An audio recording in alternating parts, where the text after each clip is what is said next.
kind of actually a standard brew house. It was similar to what I had at Capital, a mash vessel, water tun, boil kettle and swirl tank.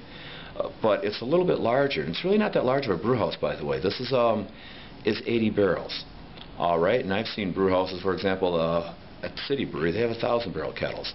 But one of the reasons we chose this size was we can do brews as small as 40 barrels in it, because above and beyond all, we're still craft brewers at heart. And we needed to have the flexibility to, as we come up with ideas on our little pilot brewery of things that are a little more unique and over the top and maybe a lot more intense, we had to have the ability to do smaller runs of that.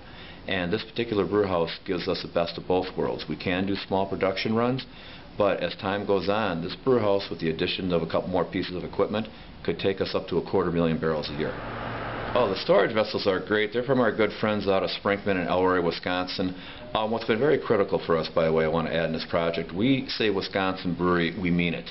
It's not just all about the fact that we're from Wisconsin and located in Wisconsin, but the brew house, the reason we picked this, yeah, it's German engineered. The company is Huttman, but they're owned by GEA, which has a beautiful, it's an international company, has a beautiful manufacturing facility in Hudson, Wisconsin. This is a Wisconsin manufactured brew house. The only brew house we looked at. Once we heard that, we said, that's it. The mezzanine up there between the vessels is out of a company in Milwaukee. It's a Wisconsin-made mezzanine. The tanks are out of Spire, Elroy. We have a beautiful kegging machine, which is from a company called Till in Germany, owned by a larger company called KHS. Well, KHS is based out of Waukesha, Wisconsin, United States. That was important to us. Yes, it's a German piece of equipment, but it is represented by Wisconsin folks. Initially, we're doing an amber lager, a porter, and then a style of beer I've badmouthed for most of my career, an India Pale Ale, American style, and then what's called a session IPA.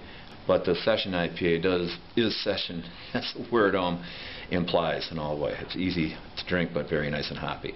I have to admit, making an IPA was not the challenge I thought it would be, because I didn't want this to be Capital Brewery 2.